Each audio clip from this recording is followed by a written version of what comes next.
자, 이번 이야기는 시청자 어느날님께서 찾아오셨습니다. 오늘 어느날님께서 해주실 이야기는 어떤 이야기인지 같이 한번 들어보도록 하겠습니다. 네, 여보세요? 어느날님, 안녕하세요. 네, 안녕하세요. 네, 아유, 왜 이렇게 목소리가 안 좋으셔요? 제가 오늘 들려드릴 이야기가 네. 돌비님도 아실지 모르겠지만 약간 그런 소리 들어서 아, 긴장 안 하고 오늘은 좀 잘해야지 이런 생각이었었는데 네네네.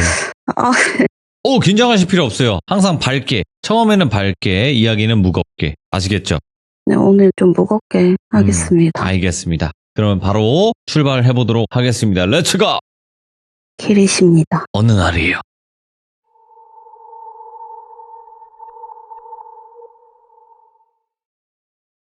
그때에는 제가 이제 회사를 다녔었는데 제가 부모님 집에 처음에 살았었거든요. 근데 그 회사가 지역이 좀 달라서 회사랑 거리가 좀 멀었어요. 버스로는 가능한데 어쨌든 1시간 정도 거리여서 그때 이제 한 도보로 한 10분 거리 되는 그 원룸으로 제가 이사를 가게 됐어요. 네. 처음엔 너무 좋았죠. 회사랑 너무 가까우니까 늦잠도 자고 어쨌든 퇴근하면 바로 집이고 그랬었는데 그 원룸이 있어야 될 때가 아니라고 해야 되나? 그러니까 원래 보통은 원룸이 이렇게 원룸처럼 쫙 있잖아요. 근데 거기는 그냥 골목길 이렇게 들어서면 그냥 언덕 위에 원룸이 딱 덩그러니 하나 있었어요. 네. 그리고 제 시점에서 보면은 그 원룸에서 그냥 이렇게 언덕으로 쭉 내려가면은 편의점이 하나 있었거든요. 근데 그 편의점이 좀 컸어요. 지금은 이제 브랜드 편의점이 되게 많은데 그때 당시에는 그런 브랜드 있는 편의점 많이 없었고 개인이 하시는 편의점이었거든요. 간혹 그런 돌비 편의점 같은 데가 있죠. 근데 그날 제가 혼자 살다 보니까 이제 저녁도 잘 안 먹고 그래서 그때는 그냥 편의점에서 맥주나 뭐 주전부리 같은 거 사서 이제 집에서 막 컴퓨터 게임 하면서 뭐 이렇게 좀 자고 그런 게 되게 좀 흔했었거든요. 그날도 어김없이 그냥 편의점 가서 뭐 사서 먹어야지 좀 약간 그런 생각을 했어요. 그래서 가게 됐는데 그 편의점이 통유리였어요. 코너 돌면은 현관이었는데 코너 돌기 전에 통유리니까 보게 되잖아요. 근데 그 사장님이 여자분이셨는데 한 50대 정도의 아주머니셨는데 되게 인상도 좋고 좀 서글서글 친절하시고 좀 그래서 좀 자주 갔었거든요. 근데 그날은 그분이 카운터에서 어떤 분이랑 막 되게 즐겁게 대화하시면서 서 계시더라고요. 약간 캔맥주도 이렇게 따져 있고 막 그렇게. 그래서 뭐 되게 친한 지인분이신가 보다 하고 그냥 제 거 들어가서 살 거 사고 나오려고 계산을 하는데 사장님이랑 대화하시는 앞에 여성분께서 연배가 좀 비슷해 보였거든요. 저한테 말을 거시는 거예요. 아가씨 어디 살아? 이렇게요. 그래서 제가 모르는 사람이 말 거니까 좀 쭈뼛쭈뼛해서 대답을 못 하는데 그 사장님이 대신 요 위에 언덕에 원룸 있잖아요. 거기 이사 온 지 별로 안 됐는데 뭐 거기 사는 아가씨예요. 뭐 이러면서 자주 볼 것 같은데 인사하시라면서 뭐 이렇게 말씀해 주시더라고요. 네. 근데 그 사장님이 진짜 처음 뵀는데 저한테 어깨동무 딱 하더니 내가 여기 길 딱 건너면 호프집 하는데 뭐 손 이렇게 가리키면서 여기 호프집 하는데 가서 또 어차피 뭐 집에 가서 혼자 맥주 마실 거면 나랑 같이 마실래? 그런 식으로 얘기하시더라고요. 근데 제가 그때 회사 다닐 때 다른 지역이라고 했잖아요. 아는 사람도 별로 없고 그 다음날 신날이기도 하고 해서 그 사장님을 따라가기로 해요. 그냥 1차선 도로였는데 건너면 바로 호프집이었어요. 딱 들어갔는데 저희가 이제 한 4, 5개 되는 테이블 있고 칸막이가 있었고 좀 어두웠어요. 근데 손님이 하나도 없는 거예요. 그래서 금요일인데 손님이 없나? 막 이러면서 있었는데 그 사장님이 맥주 갖고 오고 막 이렇게 해가지고 같이 맥주를 마시게 됐는데 그 사장님이 의외로 성격이 처음에 봤을 때는 긴 단발머리에 눈이 좀 부리부리하다고 해야 되나? 눈이 크고 진짜 기가 세다 이런 생각을 진짜 많이 했었어요. 제가 그런 기운을 느끼는 그런 사람은 아니거든요. 살면서 처음 느꼈는데 어쨌든 그 분이 좀 그랬어요. 근데 이제 그 분이 너무 재밌게 막 말씀하시고 하시니까 좀 재밌더라고요. 그래서 이제 순식간에 좀 친해지게 돼요. 그러다가 어느 날이었어요. 제가 그때 컨디션이 너무 안 좋아가지고 그 집 앞 편의점에 뭐 죽이나 뭐 이런 거 좀 대충 먹고 약 먹고 자려고 정말 진짜 기운 없이 이렇게 걸어가고 있었거든요. 근데 거기 골목에 이렇게 걸어가면 길 건너에 호프집이 있다고 했잖아요. 근데 그 사장님이 흡연을 하셨거든요. 앞에서 담배를 막 태우고 계시더라고요. 저랑 딱 마주치는데 제가 그냥 고개만 끄덕거리니까 야 어느 날 막 이러면서 저 부르면서 너 왜 그래? 뭐 그러시는 거예요. 너 일로 와봐. 그런데 제가 그 도로를 건너갈 힘도 없는 거예요. 그래서 저 고개를 그냥 진짜 절레절레 저으면서 저 오늘 술 못 먹을 것 같아요. 이렇게 하고 편의점 들어가려고 하는데 사장님이 막 불이 나게 오더니 갑자기 제 어깨를 막 때리시는 건지 그런 제스처를 했어요. 네. 먼지 털듯이 좀 그렇게 하셨어요. 그러더니 또 뭐 사러 왔어 뭐 그런 식으로 말씀하시길래 몸이 너무 안 좋아가지고 대충 먹고 약 먹고 자려고요. 그랬더니 그 사장님이 너 여기 산다 했지? 나랑 같이 가자 이렇게 말씀을 하시더라고요. 예. 근데 제가 그때 혼자 살고 솔직히 혼자 살면 먹을 게 냉장고에 하나도 없이 거의 대부분 살잖아요. 그래서 집에 가서 아무것도 없는데요? 제가 진짜 생뚱맞게 그렇게 말을 했는데 내가 알아서 해줄 테니까 가 막 이러시더라고요. 근데 제가 살던 원룸이 4층이었는데 한 층마다 2집씩 있었어요. 총 8집이 살고 있는 원룸이었고 집주인이 상주에 계시는 원룸이었어요. 근데 특이하게 집주인이 원래 꼭대기층에 사시잖아요. 근데 그분은 단층에 사셨어요. 1층 올라가기 중간. 한 70대로 돼 보이는 할머니이셨는데 어쨌든 개짜였고 좀 그랬어요. 근데 중요한 건 그 집에 엘리베이터가 없었거든요. 그래서 그 사장님이 올라가게 돼요. 근데 지금은 도어락 많이 써서 번호키 많이 쓰잖아요.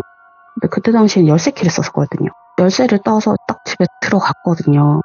그때 그 집 구조가 되게 조그마한 원룸이었는데 딱 들어가면 왼쪽에 화장실이고 바로 앞에 싱크대 조그만하게 있고 그리고 냉장고 있고 그 바로 옆에 조그마한 장롱이 있었어요. 근데 그 장롱이 아직도 기억나는 게 위로 이렇게 딱 양문으로 열 수 있는데 짧은 티 같은 거 이렇게 걸 수 있는 조그마한 장롱이었거든요. 근데 밑에 서랍이 2개 있고 보통 어린애들이 쓰는 그런 장롱이 약간 그런 구조로 많이 되어 있잖아요. 그 장롱이 있었어요. 처음 이사 갈 때부터. 근데 사장님이 집에 딱 들어서자마자 장롱을 보시더니 진짜 뭐 쉬운 사람 마냥 그 장롱을 양문으로 막 열더니 거기 있는 옷을 다 그냥 비벼서 막 그냥 바닥에 내팽개치시더라고요. 근데 보통 제 성격 같으면 뭐 하시는 거냐 남의 집 와서 막 이렇게 얘기할 건데 그날 진짜 너무 아팠어요. 근데 그 장롱 바로 맞은편이 침대였거든요. 그 침대에 그냥 진짜 걸터 앉아서 멍하니 그냥 본 거예요. 뭐하나 이런 식으로. 근데 그 사장님이 보물찾기 하듯이 진짜 막 장롱을 막 위에부터 시작해서 그 다음 밑에 서랍까지 해서 뭐 다 디비시더니 맨 밑에 서랍이 있었어요. 근데 그거를 그냥 꺼내서 바닥으로 이렇게 엎으신 거예요. 근데 그 밑에 서랍에서 부적이 나온 거예요. 예. 노란색 부적을 딱 보게 됐는데 저도 사실 그때 뭐 그렇게 가구에 붙여진 부적이 처음이라서 실제로 본 게. 네, 그래서 그 사장님한테 여쭤본 거예요. 원래 뭐 이런 가구에 뭐 이렇게 부적이 있냐 이런 식으로 얘기를 했어요. 그랬더니 그 사장님이 그 부적을 보더니 막 그거를 꺼집어내서 그거 뭐 태우거나 뭐 어떻게 찢어버리거나 약간 그러실 줄 알았거든요. 근데 조용히 그 서랍만 쓱 이렇게 넣는 거예요. 부적 있는 상태로. 그리고 그 위에 옷걸이에 옷이 한 2-3개 걸려 있었는데 그거를 그냥 바닥에 내팽개치더니 따라나 이러시더라고요. 근데 제가 사는 원룸 4층이라 했잖아요. 거기서 걸어 내려갔는데 처음에 진짜 너무 아팠거든요, 몸이. 근데 그러고 4층에서 이제 한 계단 한 계단 내려갈 때마다 겨울에 너무 추울 때 옷 딱 이렇게 껴있잖아요. 겹쳐서. 그게 계단 내려갈 때마다 한 겹 한 겹 그냥 없어진다? 좀 날아가는 그런 기분이 들면서 몸이 좀 가벼워지더라고요. 이상하다? 막 그러면서 그때는 그 장롱이랑 무관하게 그냥 몸이 좀 괜찮아지나 보다. 약간 그런 생각을 했었어요. 그래서 저 어디 가시는데요? 막 그러니까. 근데 그 사장님이 여기서 말 못하니까 따라 나와 가게에서 얘기 막 이러면서 자기 가게에 데리고 가시더라고요. 근데 그 가게 가시더니 진짜 그 사장님이 진짜 엄청 목마른 사람처럼 냉장고에서 병맥주 그냥 딱 따서 진짜 원샷을 막 하시는 거예요. 와 먹더니 너도 딱 보니까 좀 살아난 것 같으니까 한 잔 마셔 막 그러시는 거예요. 근데 제가 좀 먹기 좀 그래서 얼어서 그냥 서 있었어요. 근데 그 사장님이 저한테 등을 막 때리시는 거예요. 또 막 때리고 어깨도 막 때리고 막 하더니 진짜 재수없다는 듯이 부엌에 가서 뭐를 가지고 와서 제 몸에 막 뿌렸어요. 아, 소금인가? 네, 진짜 바닥 봤더니 굵은 소금이어서 굵은 소금. 또 왜 그러시냐고 사장님이 저한테 그러시는 거예요. 또 지금 내가 얘기하면 그 집에서 못 사니까 일단 술 마시고 내가 다시 얘기해줄게 그러시더라고요. 근데 진짜 그때 무게감이 엄청 컸었거든요. 어떤 얘기도 귀에 안 들리고 좀 무서웠어요. 근데 그 사장님이 저한테 그 장롱 너가 갖고 온 거냐 뭐 이런 식으로 얘기하시는 거예요. 네. 그래서 처음에 이사할 때부터 그 장롱이 있었다. 풀옵션은 아닌데 뭐 어쨌든 냉장고랑 장롱이 있었다. 뭐 그렇게 말씀드렸더니 그 사장님이 그 집주인을 알 텐데 이렇게 얘기하시더라고요. 그래서 무슨 소리냐 그랬더니 그 장롱 주인이요. 네. 죽은 사람의 것이라는 거예요. 그러니까 예를 들어서 그 집주인이 뭐 중고로 그 장롱을 사서 와도 사람이 죽어서 어쨌든 누가 내놔서 갖고 온 장롱이라든가 아니면 그 집에 살던 사람이 죽었거나. 근데 그 부적의 의미가 그거인 거예요. 물건에 되게 집착하는 영가가 있는데 그거를 잠재우기 위해서 그 부적을 붙여놨다는 거예요. 안 보이는 데다가. 예. 근데 그 영혼이 너무 그 가구에 깃들어져 있어가지고 못 떠난대요. 그래서 저한테 그 얘기 하시는 거예요. 야, 너 진짜 살고 싶으면 너 그 장롱 버리던가 이사 가던가 둘 중 해야 된다. 진짜 그 얘기를 하는데 그때 말 들었을 때는 너무 소름 끼쳤거든요. 무섭기도 하고 그리고 이제 집에 가게 됐어요. 한 새벽쯤 이렇게 술 마시러 들어갔는데 집이 막 널브러져 있는 거 옷이. 근데 그 옷을 막 개다 보니까 뭐 자켓도 있고 맞잖아요. 뭐 셔츠도 있고 뭐 블라우스도 있고 여자니까 뭐 그래서 이게 개 넣을 수 있는 거랑 없는 게 있으니까 걸어놔야 되고 뭐 행거도 없고 되게 답답한 상황이었어요. 행거를 사야 되나 혼자 고민을 하다가 아 제가 그러면 안 됐었는데 그 장롱에 옷을 걸게 돼요. 너무 지저분해 보이니까 그냥 거기다 옷을 다시 정리해서 넣게 됐거든요. 그러고 난 다음에 자려고 불을 딱 껐어요. 근데 바람이 부는 거예요. 원룸이 조그만한데 바람이 불 턱이 없거든요. 제가 뭐 에어컨 크거나 그러지 않으니까 이게 바람을 타고 휘바람 소리인지 사람 웃음 소리인지 뭐 이상한 소리가 나는 거예요. 순간 너무 무서워서 불을 켰어요. 창문이 열렸나? 뭐 화장실 문이 열렸나? 하면서 확인을 하게 된 거죠.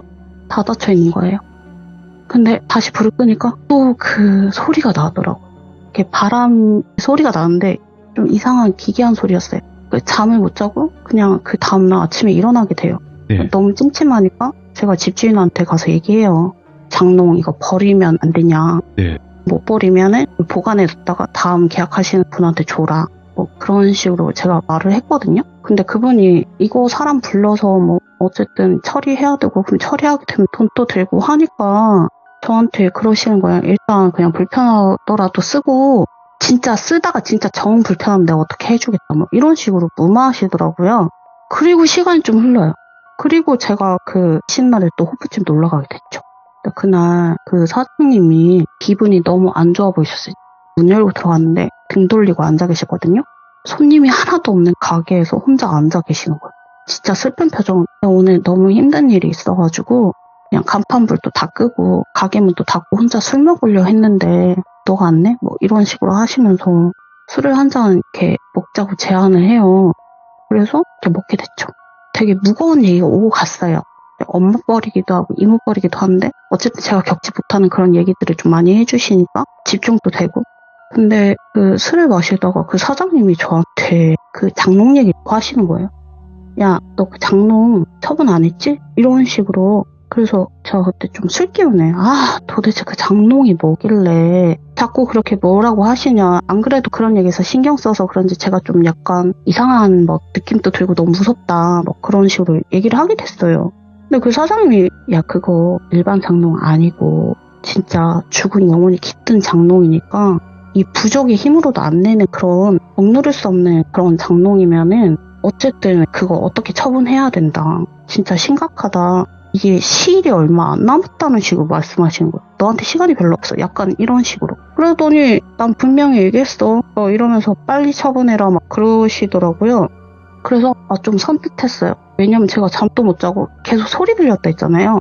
지금은 제가 좀 이상한 거 많이 하는데 그때는 그런 거 없었거든요. 악몽도 안 꾸고 잘 믿지도 않았는데 그런 소리가 귓가에 계속 맴맴 돌면 사람 미치거든요. 그래서 집주인한테 말하게 돼요. 그냥 이거 제가 돈 내서 사람 불러다가 이 장롱 처분한다. 그런 얘기는 안 했어요. 귀신 얘기는 안 하고 그냥 옷 걸 수 있는 공간이 많이 없으니까 처분하겠다니까 그 집주인이 흔쾌히 그냥 그렇게 하라고 하시더라고요. 그때가 제가 주 5일 근무해서 토요일 날에 이제 쉬는 날이어서 그때 이제 토요일 날 처분하려고 어쨌든 사람들이랑 이렇게 다 약속을 잡았었거든요.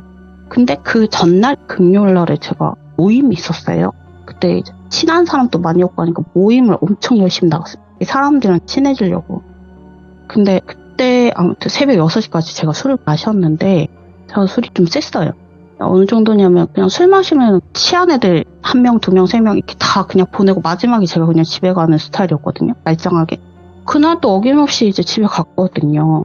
원래 편의점에서 그냥 이렇게 딱 골목 지나가면 집에 오는데 희한하게 그날은 편의점 그냥 지나서 코너로 이렇게 꺾어서 또 다른 골목길인데 그쪽으로 가도 그 원룸이 나와요. 그날은 거기로 그냥 걸어가게 됐어요. 근데 거기 공중전화가 있었거든요. 그때 스마트폰을 안 썼어요. 배터리가 되게 금방 닳았었는데 예? 근데 제가 휴대폰 배터리도 없는데 희한하게 그날 집에 전화하고 싶은 거예요. 그래서 동전을 이렇게 꺼내가지고 공중전화로 집에 전화를 하게 됐어요. 그랬더니 저희 아버지가 받으시더라고요. 저희 아버지가 우리 딸 쉬는 날인데 되게 일찍 일어났네? 이렇게 말씀하시더라고요. 예. 근데 늦게까지 술 먹었다 하면 혼날 것 같으니까 뭐 그렇게 됐네 하면서 아빠가 뭐 집에 지금 올 거야? 막 이런 식으로 물어보시더라고요. 그래서 내가 좀 피곤해서 좀 자다가 좀 있다가 컨디션 봐서 갈게 뭐 이런 식으로 얘기했어요. 그리고 집에 들어갔는데 계단을 올라가는데 예. 돌을 짊어지듯한 그런 느낌으로 올라가는데 식은땀이 막 나는 거예요. 예. 근데 제가 그때 술이 안 취했었거든요, 분명. 근데 식은땀 막 너무 나면서 너 술 먹어서 그런가? 그러면서 기억을 없어져 버려요. 그리고 난 다음에 어느 정도 시간이 흘렀는지 모르겠어요. 그리고 눈을 딱 떴는데 제가 그 원룸이 아니라 부모님 집에 있는 거예요. 그래서 놀라서 여기 부모님 집인데 내가 여기 어떻게 왔지? 진짜 이상했어요. 거실에 나갔더니 엄마 아빠가 저 막 쳐다보는데 저희 아버지가 엄청 화가 나셔가지고 너 당장 그 집 정리하고 집에 들어오라고 회사를 그만두던가 아니면 힘들어도 출퇴를 하라 그런 식으로 말씀하시는 거예요. 그래서 내가 뭘 잘못했는데? 내가 왜 이 집에 있지? 막 이러면서 그랬어요.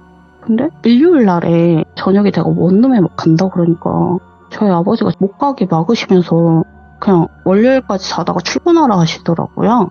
그럼 말을 해야 내가 알 거 아니에요. 옷도 없고 한데 막 그러면서 얘기했더니 저희 아버지가 그날 제가 술 먹고 전화했잖아요. 근데 그때 아버지한테 발신이 찍혔는지 모르겠는데 그날 아빠가 처음에는 우리 딸이면서 대화를 했는데 네. 목소리가 2개로 겹쳐서 들리더래요. 내가 뭐 얘기하는데 어떤 사람이 뭐 이런 식으로 막 희한한 소리를 내면서 그러니까 아빠가 계속 여보세요 했는데 저는 진짜 아무렇지 않게 그냥 얘기를 하더라는 거예요. 그러면서 아빠 한번 끊어 하는데 거기서 갑자기 씩 웃는 소리가 들리더래요. 끊기 전에 뭔가 새근 웃는 그런 소리가 들렸는데 아빠가 그때 진짜 전화 끊자마자 저희 엄마한테 나 어느 나라한테 간다. 뭔가 확인해야 될 거 있다 하면서 진짜 저희 아버지가 전화 끊자마자 차 끌고 제가 사는 원룸에 오신 거예요. 귀신 잡으러 가시는구만. 예. 그래서 저희 아버지가 이제 4층까지 올라왔는데 제가 그때 얘기했잖아요. 이게 도어락이 아니고 열쇠로 여는 그런 집이었다고. 네. 근데 저희 아버지가 열쇠가 없으니까 문을 막 두들기셨대요. 급하게. 야, 문 열어 하면서 막 두들겼는데 인기척이 하나도 없더래요. 그래서 막 두들기다가 이거 신고해야 되나 어째야 되나 하면서 그냥 이렇게 문고리를 돌렸는데 문이 열리더라는 거예요. 예. 딱 열었는데 연기가 확 나오더래요. 그러니까 집이 타기 직전이었대요. 그냥 가스레인지에 냄비가 엄청 타고 있고 와. 그때 그 연기 속에 제가 자고 있었대요. 근데 저희 아버지는 제가 그 연기 질식돼서 이제 기절한 줄 알고 막 정신 차리려고 저 얼굴 때리고 뭐 난리도 아니었다 하더라고요. 근데 제가 진짜 어린애처럼 되게 새근새근 그냥 숨 쉬면서 자고 있더라는 거예요. 예. 아무 일도 없다는 듯이.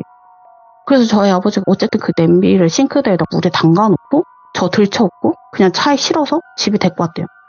그리고 제가 깬 거예요. 그러니까 아버지는 저한테 그러는 거야. 입에서 술 냄새 나니까 술 처먹고 너 아침에 속 쓰리니까 라면 끓여 먹으려고 물 올려놓고 너 그 다 태울 때까지 몰랐냐 이런 식으로 저한테 막 혼내키시더라고요. 근데 저는 그 기억이 없거든요. 그리고 어쨌든 그 집을 처분하게 돼요. 그 장롱도 어쨌든 처분하게 됐으니까 그 집에 있었겠죠. 근데 이제 계약 기간이 조금 남았을 때였는데 집주인이 좀 안 해줄 줄 알았어요. 의외로 그 집주인이 나가라 그러시더라고요. 근데 조건이 있대요. 뭐냐 그랬더니 또 방에 뭐 침대랑 뭐 TV랑 그건 제가 사서 들어갔었거든요. 풀옵션 요새 이제 대세니까 풀옵션을 자기가 내놓는다고 그거를 냅두고 가면 그냥 계약 해지해주겠다 이렇게 말씀하시더라고요. 근데 그때는 제가 본가 가면 어쨌든 침대랑 다 있으니까 어차피 그거 버리거나 처분을 했었어야 되는 상황이었는데 되게 잘 됐다. 그런 생각이 들면서 그 집을 나가게 됐어요. 어느 날 제가 그 회사 근처에 그 호프집이 있을 거 아니에요. 그 원룸 앞이었으니까. 예. 그날 호프집 사장님한테 인사하러 제가 호프집을 가게 됐거든요. 네, 그 사장님이 저 딱 보더니 너 얼굴 되게 좋아졌다. 너 사람 됐다. 그런 식으로 말씀하시더라고요. 그래서 제가 저 원래 사람이었지 뭐 그러면서 웃으면서 얘기했어요. 네. 근데 그 사장님이 진짜 정색하더니 너 그때 사람 아니었어. 헐. 그렇게 말씀하시더라고요. 아침부터 좀 무서운데 너 들어와봐 이러더니 그냥 딱 앉아서 제 얼굴 딱 정면으로 쳐다보더니 너 옛날 다른 남자랑 같이 다녔는데 너 몰랐어? 막 그렇게 얘기하시는 거예요. 근데 처음엔 농담인 줄 알았어요. 너 그 남자애가 진짜 악질 중에 악질인 게 뭔지 알아? 이러면서 네 어깨에 축 늘어져서 질질질 그냥 다리가 끌려서 이렇게 다녔다는 거예요.